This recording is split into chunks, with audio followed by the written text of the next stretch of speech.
Una fría noche de 1863, un grupo de hombres decididos cambió el mundo. Su descarado plan marcaría el comienzo de una historia deportiva sin precedentes, llena de éxitos. Pasión por el fútbol.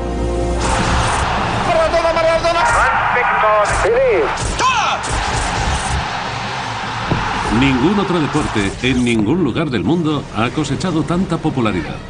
En solo 150 años, el fútbol ha conquistado el mundo. El 9 de julio de 2006, aquí en el Estadio Olímpico de Berlín, se jugó la 18ª final de la Copa del Mundo de Fútbol. Miles de millones de aficionados lo siguieron en directo desde aquí o por televisión. Estamos a punto de iniciar un viaje hacia el pasado con varios de los verdaderos héroes de este deporte para intentar responder a algunas preguntas intrigantes. ¿Dónde se convirtió el fútbol en lo que es hoy? ¿En Europa, América o Asia? ¿Y cuál es la nación más futbolera del mundo?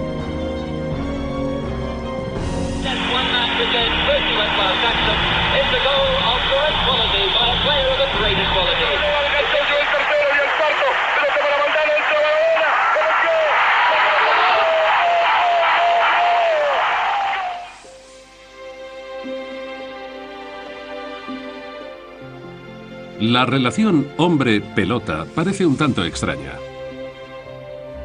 Pero hasta los bebés muestran una fascinación especial por este objeto redondo y suave que les resulta estimulante y atractivo.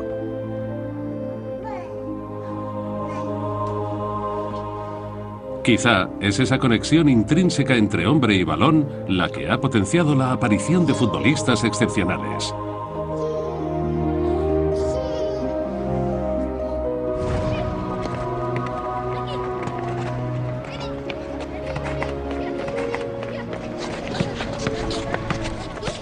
El fútbol es un regalo de Dios. El fútbol es maravilloso, lo es todo.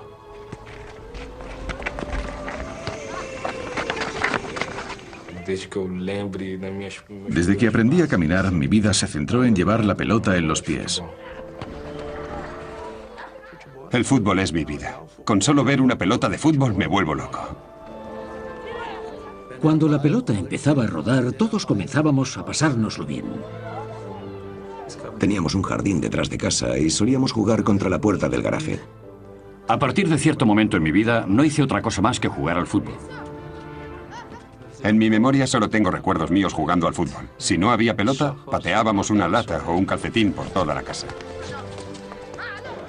Cuando era pequeño, jugábamos con pomelos, naranjas o balones que nosotros mismos hacíamos con telas.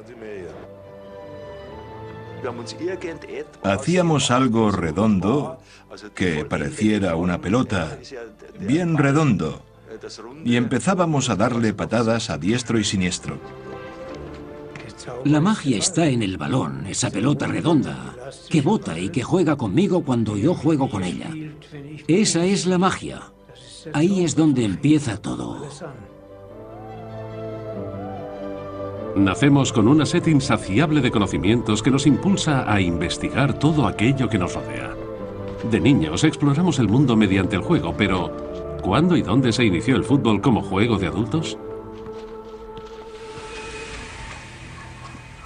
Es posible que ocurriera en China. Un manuscrito antiguo que data de los tiempos de la dinastía Han, del tercer siglo a.C., hace referencia al fútbol. Según ese documento, futbolistas itinerantes viajaban por aquellas tierras mostrando sus habilidades con el balón.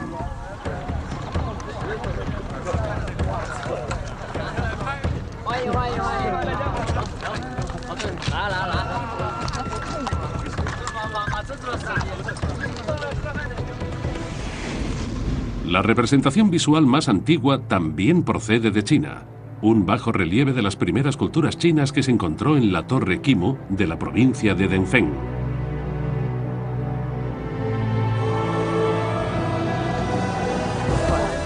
Los chinos llamaban a su juego Ku Kiu, que en su idioma significa patear una pelota, y los historiadores sospechan que realizaban apuestas sobre los posibles resultados o el número de goles que se iban a marcar.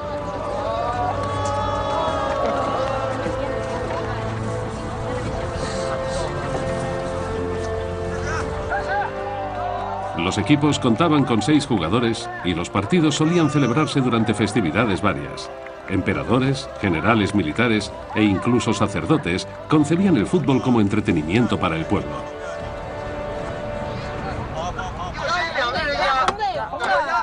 Originariamente, el partido tenía como objetivo mejorar la agilidad y la seguridad de los soldados y reforzar su valentía a la hora de luchar. Las destrezas básicas del juego consistían en una mezcla de habilidades del fútbol y el voleibol actuales.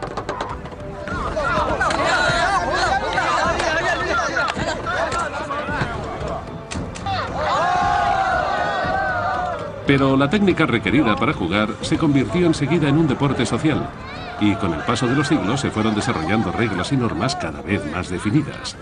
El partido tenía lugar en un campo marcado donde los jugadores lanzaban un balón a porterías de 5 metros de altura.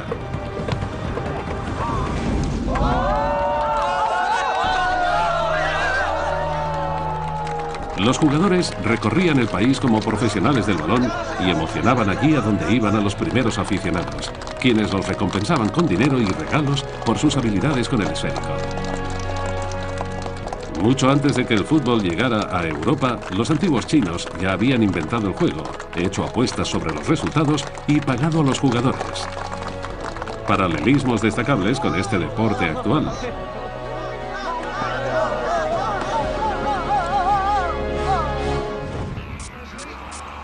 Hoy en día, el fútbol se ha modernizado considerablemente.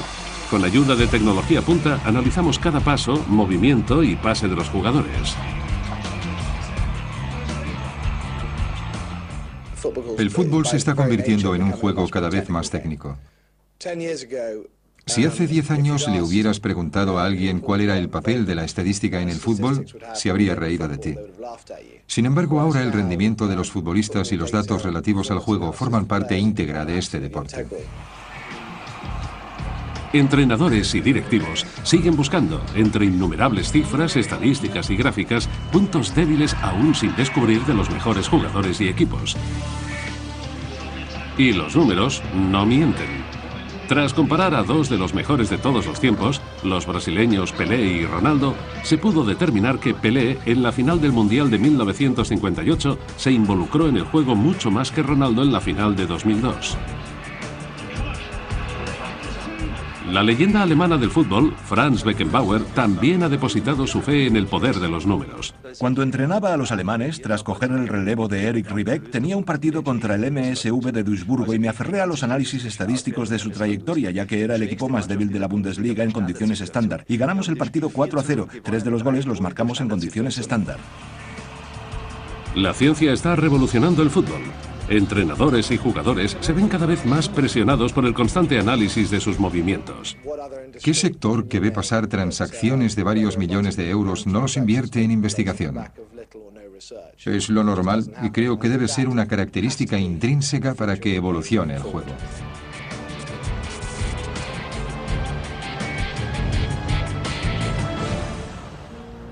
Pasaremos ahora a analizar qué país ha mostrado un mayor interés por el fútbol a lo largo de su historia.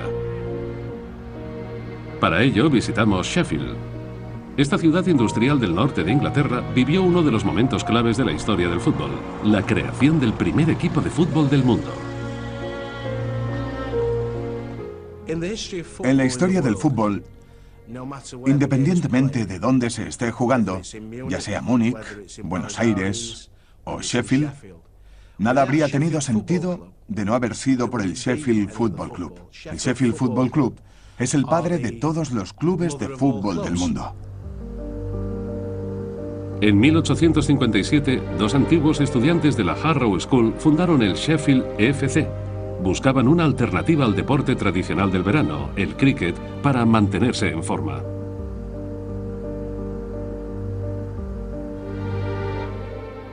Nuestro apodo es el club. No somos un club más, sino el club. Sheffield FC se fundó 3 años antes que el segundo equipo de fútbol más antiguo del mundo. Como éramos un club, lo habitual era que jugásemos entre nosotros, que los partidos fueran entre miembros del club. Hoy, el padre de todos los clubes de fútbol juega en la Liga Este de los Condados del Norte, en Inglaterra. Pero el Sheffield Football Club siempre ocupará un lugar destacado en la historia del fútbol. Las reglas que se establecieron en 1857 son en general las que imperan hoy en día. Por esa simple razón, el mundo entero del fútbol está en deuda infinita para con el Sheffield Football Club. No podemos subestimar la importancia de ese hecho. En 2003 le escribí a la FIFA con motivo del centenario que se celebraba en París el año siguiente. Y la FIFA me escribió de vuelta para invitar al Sheffield a asistir a la conferencia en la que nos otorgaron la Orden del Mérito junto al Real Madrid.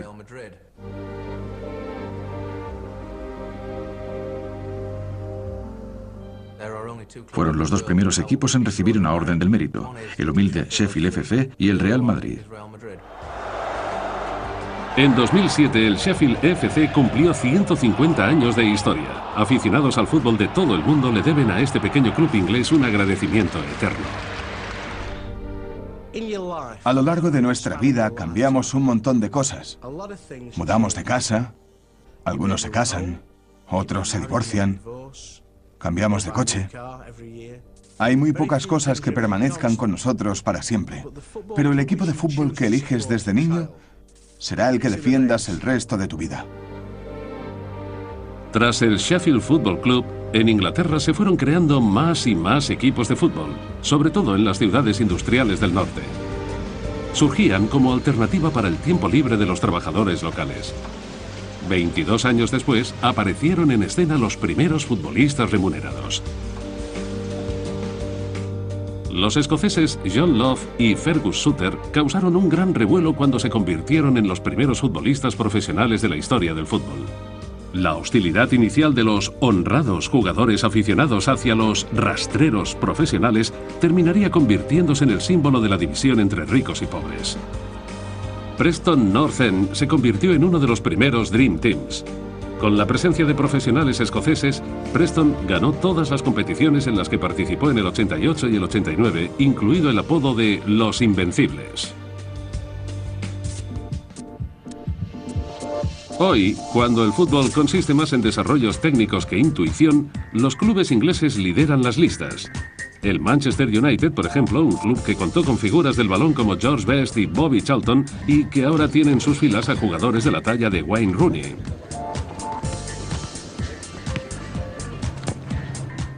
El Manchester United fue el primer equipo europeo en desarrollar una estrategia de marketing mundial a principios de los 90.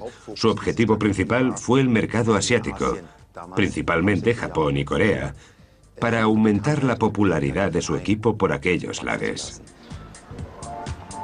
Ningún otro club del mundo da un valor de mercado a sus jugadores con mayor profesionalidad y éxito que el Manchester United. El mejor ejemplo es David Beckham, que se ha convertido en un icono publicitario. Fue una estrategia que realmente dio sus frutos a mediados de los 90, cuando David Beckham empezó a jugar. Por entonces, las ventas de productos asociados al equipo ascendían a 3 millones de euros al año. Cuando Beckham fichó por el Real Madrid en 2003, las ventas alcanzaron los 33 millones. El fichaje de David Beckham por el Real Madrid le aseguró la condición de estrella multimillonaria dentro de la industria del fútbol. I'm very excited, you know, I'm signing for Real Madrid, and that for anyone in football is a massive thing. So for me, it's a dream come true. ¿Es suficiente con jugar en un gran club para convertirse en un gran jugador? Beckham tiene mucha competencia al respecto, sobre todo desde Brasil.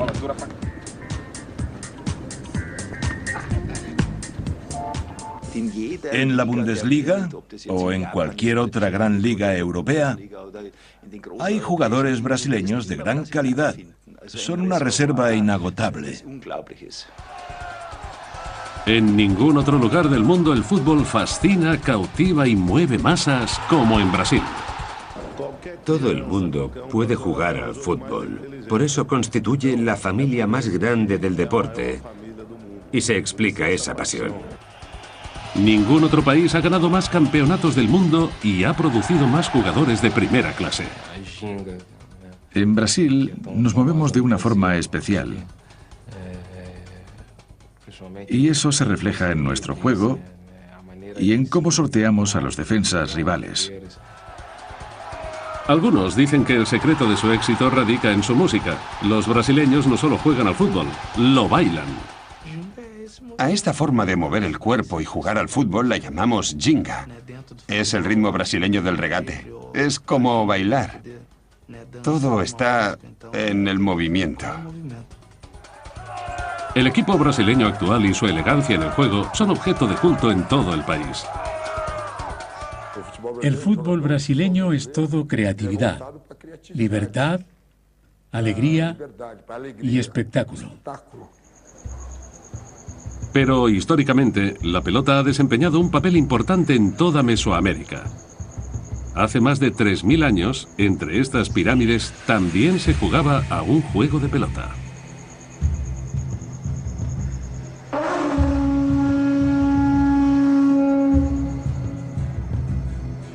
En numerosos complejos templarios antiguos se han encontrado campos de juego, dado que, en las culturas primitivas de América Central, el fútbol formaba parte de muchos rituales religiosos.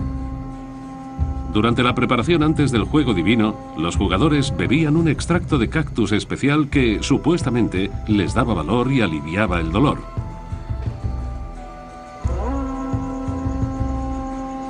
Aquel ritual deportivo se conocía con el nombre de ulama, y los pueblos mesoamericanos lo utilizaban para evocar la victoria del sol sobre la oscuridad eterna.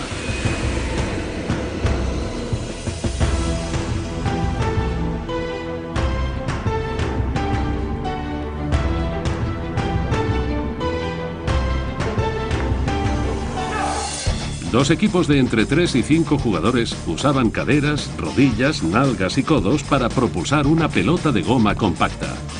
El vuelo de la misma, al parecer, representaba el movimiento de los cuerpos celestiales.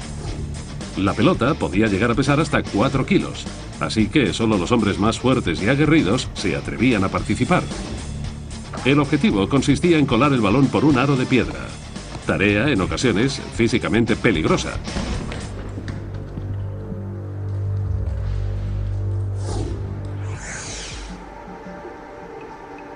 En el Instituto de Ciencias del Deporte de la Universidad de Colonia se están llevando a cabo varias pruebas únicas.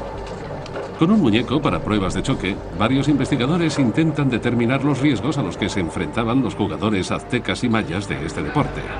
¿Ponían en peligro sus vidas los mesoamericanos? Con esta prueba intentarán arrojar algo de luz sobre los efectos de una bola de goma compacta que choca contra el cuerpo humano.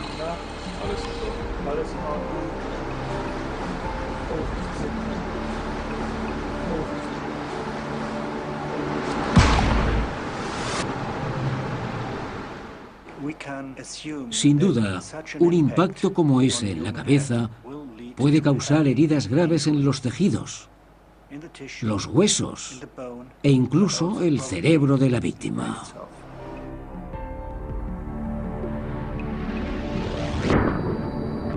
Un despiste mínimo en la pista y las consecuencias podrían ser fatales.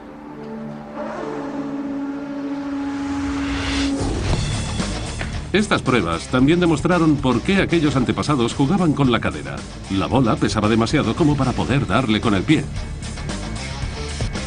Si algún jugador lograba colar la pelota por uno de los aros de piedra, se daba el partido por finalizado. La victoria representaba el viaje de los espíritus de la oscuridad y el triunfo del sol.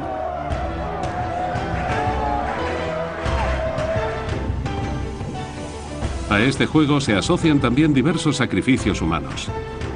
Se cree que, tras algunos partidos, se decapitaba al equipo perdedor en una ceremonia que honraba al dios Sol.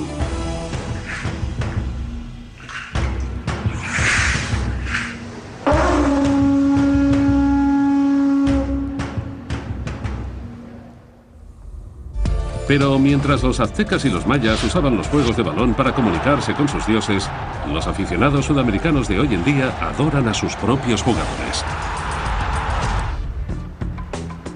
Y la lista de superfutbolistas procedentes de esta región es muy larga.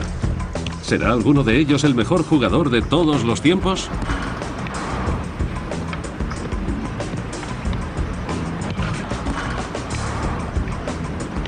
La técnica de Ronaldinho y su gran capacidad para disfrutar jugando lo han convertido en una de las estrellas del panorama actual.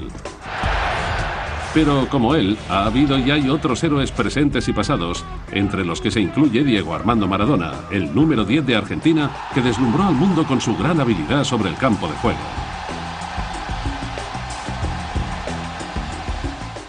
Era un auténtico genio. Veía y hacía cosas que los demás no entendíamos. Maradona, como mucha gente sabe, fue uno de los mejores jugadores de la historia del fútbol. En mi opinión, nunca ha habido y nunca habrá otro jugador como Diego Armando Maradona. Alemania también ha producido grandes futbolistas a lo largo del último siglo. Franz Beckenbauer es sin duda uno de los grandes candidatos a mejor futbolista de la historia. Apodado el Kaiser o Emperador Franz, ganó un mundial de fútbol como jugador y otro como entrenador. Beckenbauer representa a toda una generación. Una generación de jugadores alemanes que tienen unas características muy diferentes a las del fútbol alemán. Pocos jugadores han exhibido la elegancia y la habilidad prácticamente innata del Kaiser. Él tipificó un sistema nuevo. El líbero era el sistema típico alemán y Beckenbauer fue su mejor icono. Y en todas las listas de mejores futbolistas de la historia hay un nombre que se repite: Pelé, sinónimo de agilidad, técnica, excelencia y goles brillantes. Con 17 años, Pelé se convirtió en el jugador más joven en ganar un campeonato mundial.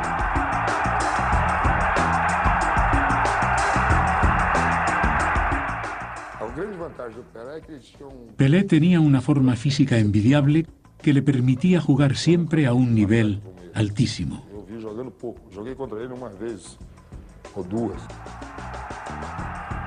Pelé era la personificación de los genios de fútbol brasileños.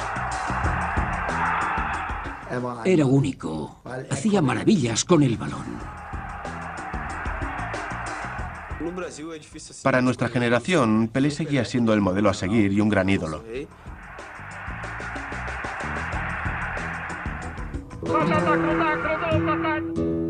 Pero la lista de los mejores jugadores del mundo contiene un nombre casi desconocido, el de una estrella de fútbol que marcó más goles que Pelé, Maradona o Beckham, y cuya historia personal es más increíble que cualquier otra historia de este deporte.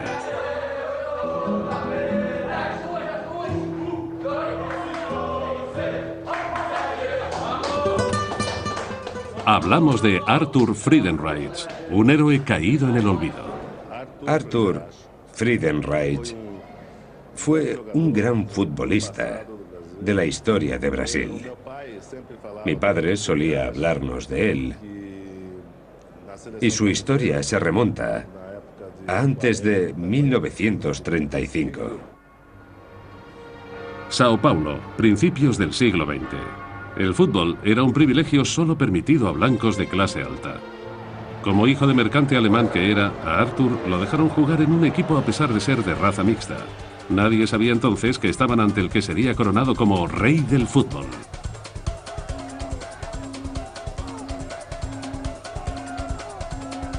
Arthur empezó a jugar en clubes brasileños con 17 años. Por aquel entonces no se penalizaban las faltas realizadas sobre jugadores negros, y él solía recibir la mayoría de las de sus oponentes. Un día, una falta especialmente dura le recordó un incidente que había sufrido de pequeño. Estaba jugando en la calle y tan concentrado estaba en el juego que casi lo atropella un coche. En el último minuto se libró gracias a un movimiento extraño de su cuerpo. Oscar, el padre de Friedenreich, le permitió jugar al fútbol en el equipo Germania. Aquello cambió la historia del fútbol para siempre.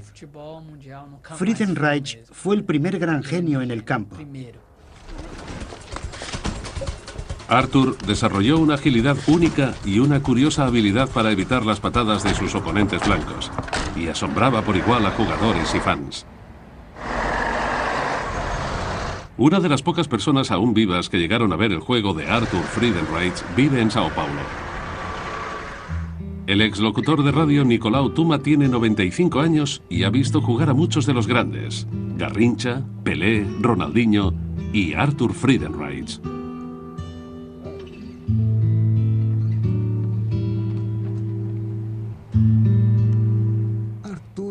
Estábamos comenzando. Y el fútbol estaba restringido a unas pocas personas, a unos grupos limitados. De la noche a la mañana, Arthur Friedenreich se convirtió en una leyenda brasileña. En la final del Campeonato Sudamericano de 1919, Brasil batió a su mayor oponente, Uruguay, por 1-0. Aquel gol de importancia infinita lo marcó Arthur Friedenreich, dándole a Brasil su primer título internacional. Por primera vez, los periódicos brasileños cubrieron sus portadas con imágenes de un partido de fútbol. Y a partir de aquel día, jugadores y aficionados apodaron a Friedenreich el Tigre. Friedenreich para el fútbol. Por ejemplo, la prensa brasileña solía dedicar más cobertura a las carreras de caballos. Pero con aquel gol mágico, Arthur catapultó el fútbol de una nota al pie hasta los titulares de la prensa nacional. Friedenreich dio popularidad al fútbol. Pero la historia de Arthur Friedenreich era también triste. Él fue el primer jugador negro que formó parte del combinado nacional brasileño. Un jugador que tuvo que luchar mucho para hacerse hueco en un deporte de blancos. Para evitar confrontaciones con aficionados que desconfiaran de sus raíces africanas y provocaran problemas racistas antes de los partidos, Arthur escondía su cabellera rizada bajo una red que se ponía en la cabeza. Su habilidad exquisita allanó el terreno para futuras generaciones de futbolistas negros en Brasil.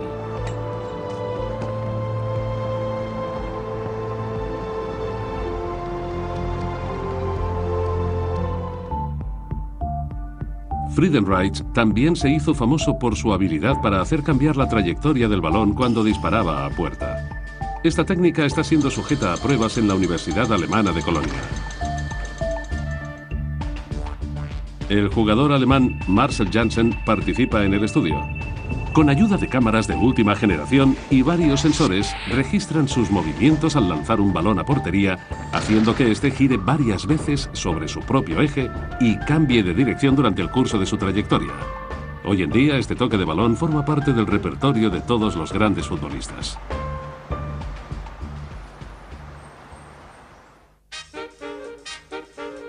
El momento estelar de Arthur Friedenreich se produjo cuando el combinado nacional brasileño viajó a Europa por primera vez. Estas son las únicas imágenes en movimiento de Arthur en plena acción. Se grabaron en París durante un partido contra un equipo francés. Los brasileños ganaron 7-2.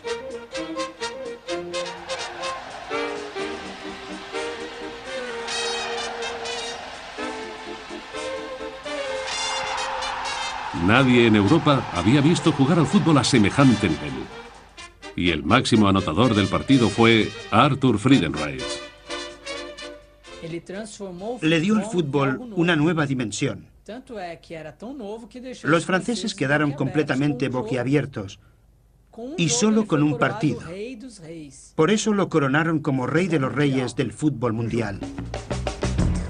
Un famoso científico deportivo, Roland Loy, analiza partidos de fútbol según criterios científicos y elabora tablas históricas de este deporte. Arthur Friedenreich logró la friolera de 1.329 goles. Es decir, atravesó los 3 palos más veces que el grandísimo Pelé o el alemán Gerd Müller. Arthur Friedenreich fue además el primer futbolista en lograr el récord de los 1.000 goles. La carrera de Friedenreich se extendió un total de 26 años. Jugó al más alto nivel hasta cumplir los 43 y divirtió a propios y extraños sin cesar, incluyendo a miembros de la prensa como Nicolau Tuma.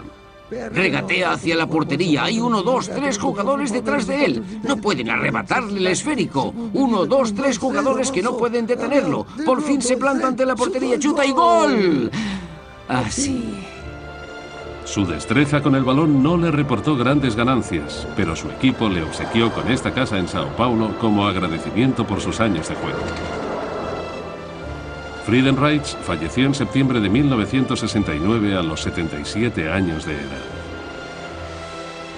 3 meses después, Pelé lograba el gol número 1000 de su carrera. Pero ni siquiera él lograría batir el récord alcanzado por su predecesor.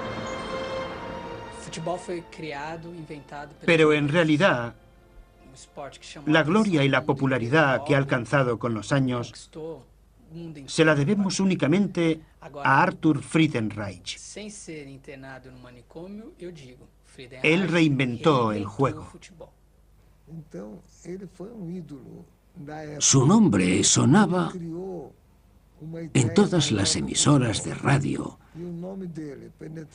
e introdujo el gusanillo del fútbol en todas las capas sociales. Gracias a él,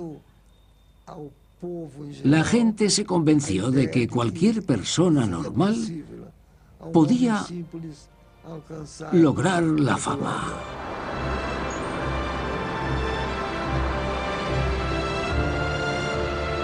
Arthur Friedenreich fue la primera superestrella de la historia del fútbol y ahora yace en el cementerio de atletas de Sao Paulo, la misma ciudad donde inició su gloriosa carrera.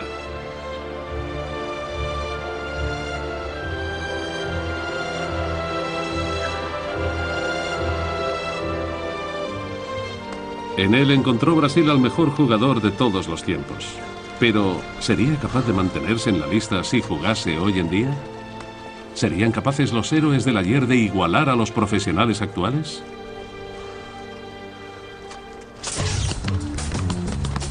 Vamos a poner a prueba a 3 jugadores del primer equipo del Hamburgo SV. Los jugadores demuestran su habilidad con la pelota y su destreza al chutar con el esférico y las botas que usaron en el último mundial.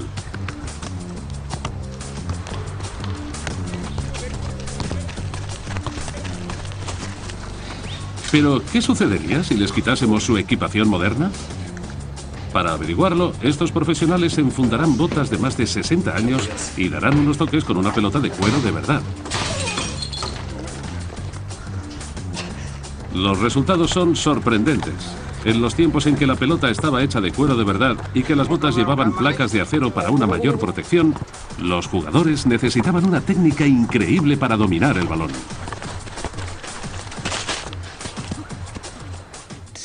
Se parecen mucho a botas de trabajo. No tienen agarre porque no llevan tacos.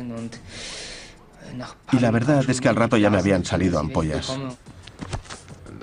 La diferencia principal es que al principio las pelotas son igual de ligeras, pero cuando llueve, la de cuero verdadero coge mucho peso y es más difícil jugar con ella.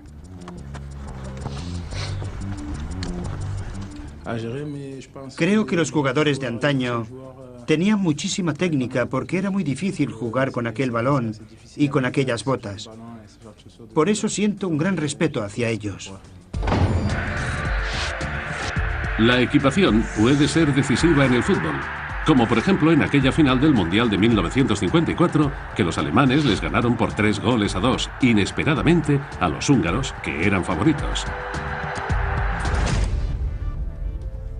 Todo empezó aquí, en la ciudad bávara de Sheffield. El producto que aquí investigaron y desarrollaron tuvo un impacto inigualable en la historia del fútbol. Karl-Heinz Lang es uno de los empleados más relevantes de Adidas. Participó en todas las decisiones importantes relacionadas con las botas de fútbol y era amigo y consejero del fundador de la empresa, Adi Dassler. Esta fue una de las primeras patentes de Adi Dassler en 1925. Una bota de fútbol que refleja claramente el estilo de las botas inglesas de fútbol. Es decir, una placa de refuerzo en la punta, una cinta en el empeine. Era más una bota de protección que de fútbol propiamente dicha.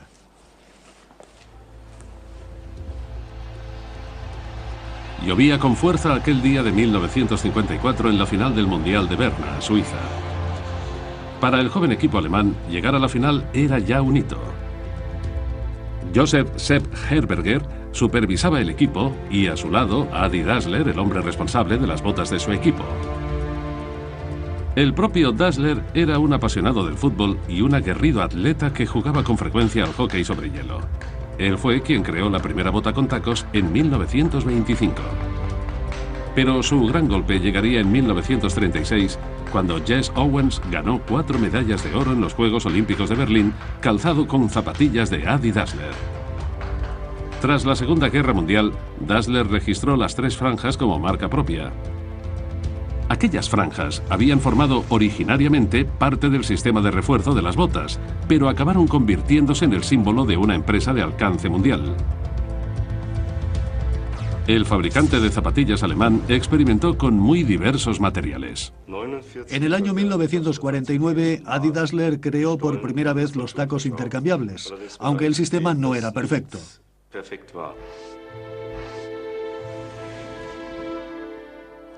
El fútbol es un deporte que requiere mucha carrera, y para toda carrera las zapatillas tienen que ser sobre todo flexibles y además ligeras. Para la Copa del Mundo de 1954, Dassler había desarrollado una bota de fútbol ligera que dio a los jugadores alemanes una ventaja insuperable. La siguiente idea que tuvo fue la de desarrollar la parte del empeine para mejorar el impacto del mismo con el balón, por eso ablandó y allanó esa parte del zapato. Pero lo que marcaría un hito en la fabricación de zapatillas de fútbol, la innovación que marcaría un antes y un después, fueron aquellos tacos intercambiables que dieron a los alemanes mucho más agarre sobre el resbaladizo campo.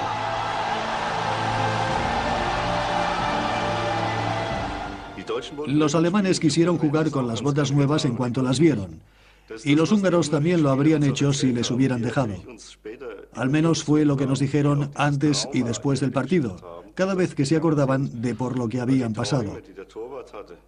Sobre todo el portero, que encajó el 3-2. Conocían la existencia y las ventajas de estas botas, pero estaban obligados a jugar con unas botas de fabricación húngara. Ese fue el problema. Por primera vez, un avance técnico afectaba al resultado de una Copa del Mundo. La sorprendente victoria de los alemanes sobre el legendario equipo húngaro era también una victoria personal para Adi Dassler. Los alemanes ganarían 2 títulos mundiales más con aquellas botas de triple franja.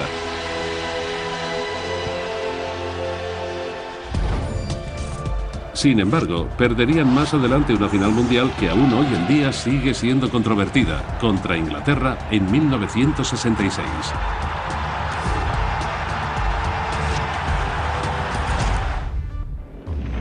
Hay otra historia futbolística, si cabe aún más sorprendente, que une a estas dos naciones.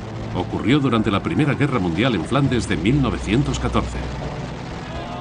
Las competiciones deportivas habían dejado lugar al sangriento negocio de las guerras y ya se había cobrado miles de vidas inocentes.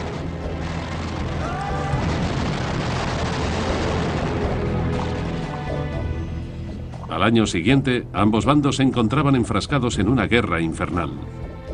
Muchos de los hombres en el frente de batalla eran jóvenes que iban perdiendo vitalidad. Entre ellos, un tirador británico de 19 años, Bert Felsted.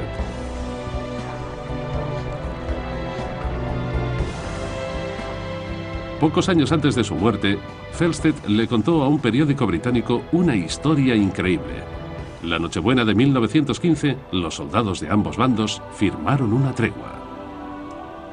Alemanes y británicos salieron de las trincheras, se acercaron y durante unas horas compartieron risas y villancicos. Acallaron las armas y la paz reinó en el frente. Un suceso que titularían como la Tregua de Navidad.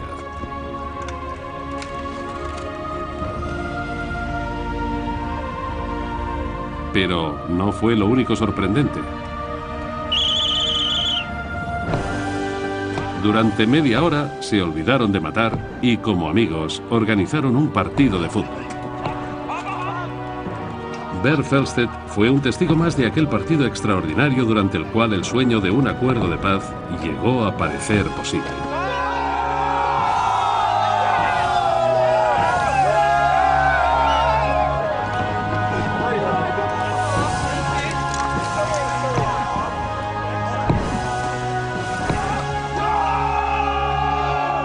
Pero no era más que un sueño. A la mañana siguiente, Bert Felsted resultó gravemente herido y la guerra continuaría 3 años más.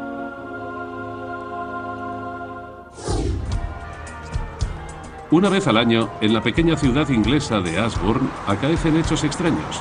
Las tiendas cierran, los habitantes aseguran puertas y ventanas y la policía incrementa las rondas de vigilancia.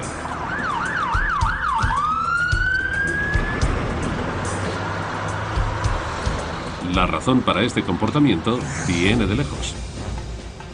Durante los últimos casi 1000 años, los habitantes de este pueblo recrean un espectáculo antiguo que tiene como eje central una pelota. En Europa, el fútbol surgió como competición entre dos pueblos o barrios. Según los registros existentes, participaban hasta 1000 contendientes y lo llamaban folk ball.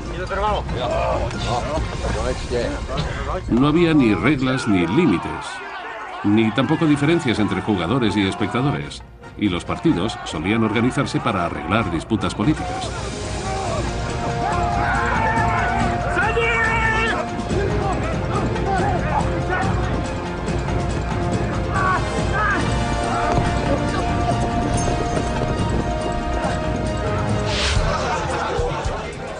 En Ashbourne, la tradición del folk ball se ha mantenido hasta la actualidad y todos los años celebran un partido durante el martes de carnaval. Los habitantes del pueblo se dividen en dos equipos. Los de arriba, a un lado del río Henmore, y los de abajo, al otro.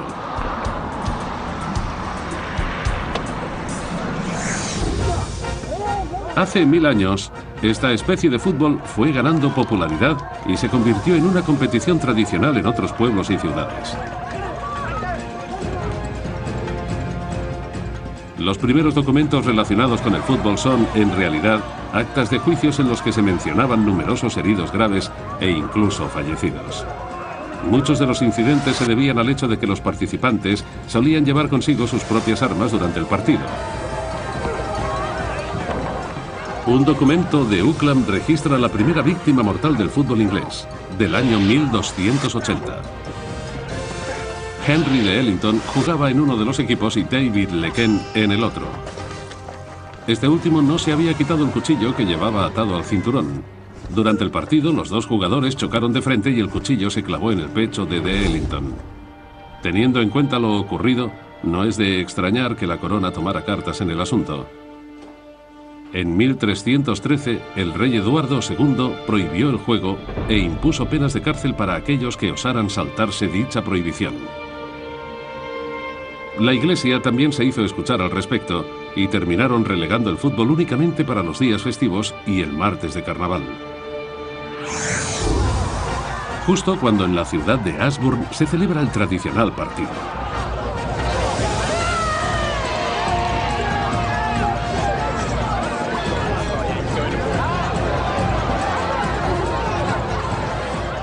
Al igual que antaño, los habitantes de Ashbourne se dividen en dos equipos y llevan a cabo un partido muy serio, a un ritmo frenético y sin renunciar a la lucha física.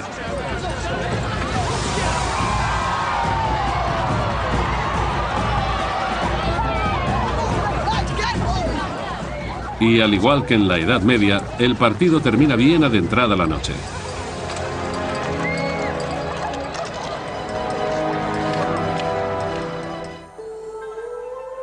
El fútbol, tal y como lo concebimos hoy en día, ha alcanzado una popularidad sin precedentes en todos los rincones del mundo.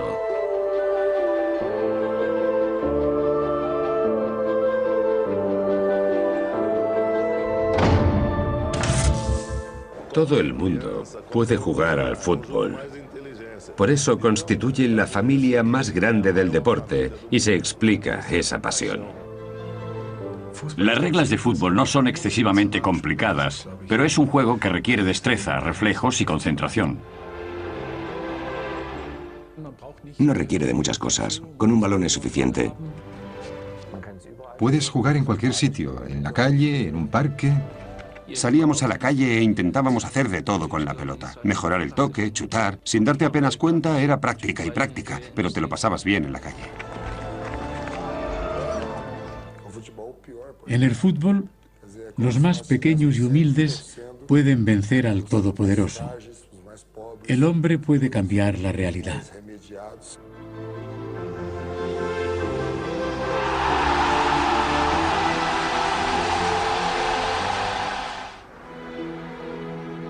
Italia también ha desempeñado un papel crucial en la historia del fútbol, pero quizá la cuna del fútbol europeo moderno se encuentre en Florencia.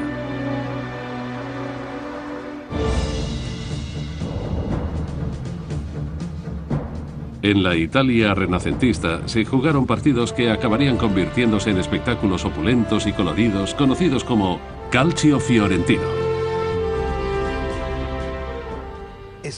Si hay algo seguro es que el fútbol, como lo conocemos, nació en Florencia.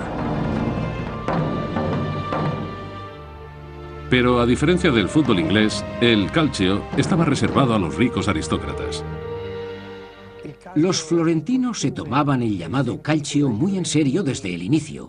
Para nosotros es tan importante como cualquiera de nuestros monumentos históricos, el Ponte Vecchio o el Campanile.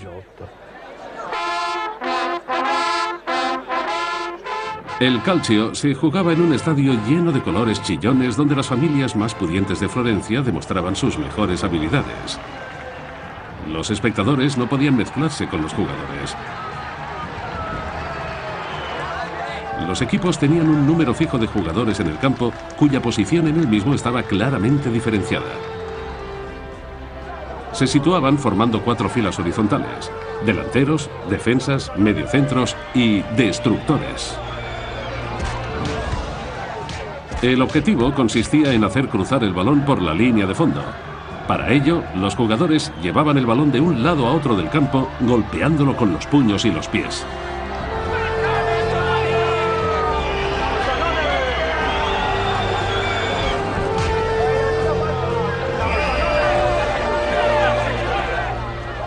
Fue en el calcio italiano donde se introdujeron al mundo del fútbol las pancartas y las banderas al viento y los primeros uniformes por equipos. Aquel viejo espectáculo de rudos jugadores a golpe limpio por conseguir su objetivo se sigue jugando en Florencia hoy en día. Pero el acontecimiento más importante en la historia del fútbol, y que posiblemente marca la nación más futbolera de todos los tiempos, se encuentra en este libro. Cuenta la historia de un hombre que a punto estuvo de evitar que se inventara el deporte más famoso del mundo. Inglaterra, 1863. Francis Mott Campbell jugaba con sus compañeros en el Blackheath Football Club. Era juego duro y golpear a los contrarios con el balón estaba muy bien considerado. Mientras tanto, a menos de 100 kilómetros, en la Universidad de Cambridge, los hijos bien de la sociedad inglesa llevaban desde 1840 intentando establecer unas reglas fijas para su propia versión del fútbol. En Cambridge no era solo un deporte tradicional, sino que formaba parte integral de la formación de sus estudiantes. A la cabeza del grupo se encontraba Charles Malden, alumno del Trinity College.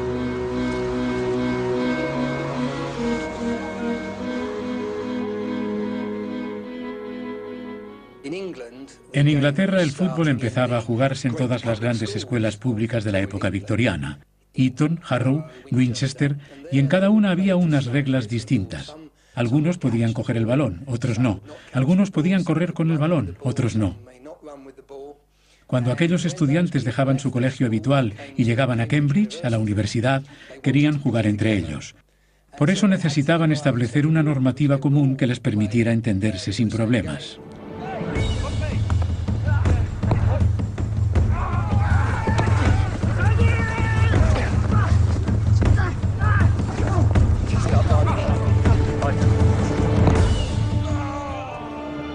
El minutario oficial de fútbol de aquellos años establecía que se permitía pegarle a los contrarios en la espinilla, hacerles la zancadilla o incluso derribarlos contra el suelo. Había dos facciones muy dispares. Por un lado, los que querían poder coger la pelota con las manos, además de darle patadas. Los aficionados al rugby. Por otro, estaban los más aristócratas, aquellos que decían, ¿tocar la pelota con las manos? No, gracias. En las universidades de Oxford y Cambridge, las patadas o bloqueos al contrario no estaban bien vistos. Y también desaprobaban que se cogiera la pelota con la mano. Los jugadores preferían limitar el juego a los pies.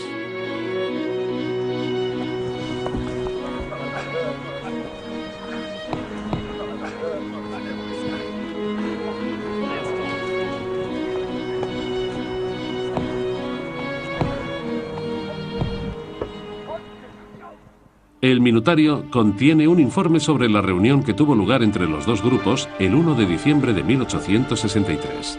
Entre los asistentes estaba Francis Mott Campbell, ya tesorero de la recién fundada Asociación del Fútbol de Inglaterra. El mencionado acontecimiento histórico tuvo lugar en la taberna de Freemason, en la calle Great Queen Street de Londres. Durante 6 semanas, los dos grupos habían intentado diseñar un conjunto de reglas en común. El escándalo que prosiguió aquella reunión alteraría la evolución del fútbol para siempre.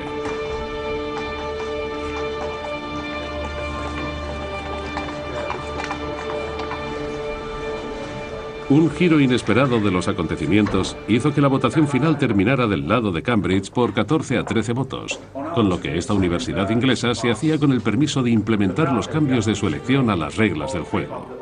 De ese modo, y a partir de aquel momento, al fútbol solo se podría jugar con los pies, y quedaba prohibido coger la pelota con la mano o golpear y tirar a sus oponentes. Campbell acusó a los aristócratas allí reunidos de traicionar aquel maravilloso juego. Pero la decisión estaba tomada, y nacía así lo que hoy conocemos como fútbol. Las reglas que añadieron los miembros de Cambridge se incluyeron aquella misma noche al minutario.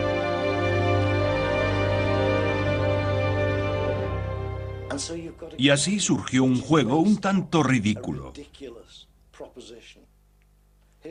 Aquí tenéis una pelota. Ahora jugad con ella sin usar las manos. No hay ningún otro juego o deporte de balón que te prohíba usar la parte más obvia de tu cuerpo. Pero aquellos aristócratas, que por entonces gobernaban el imperio más grande del planeta, preferían hacer las cosas difíciles. Francis Mott Campbell se marchó de la reunión en señal de protesta. Años más tarde se fundó la Rugby Football Union, un deporte mucho más acorde con las reglas que él quería para el juego.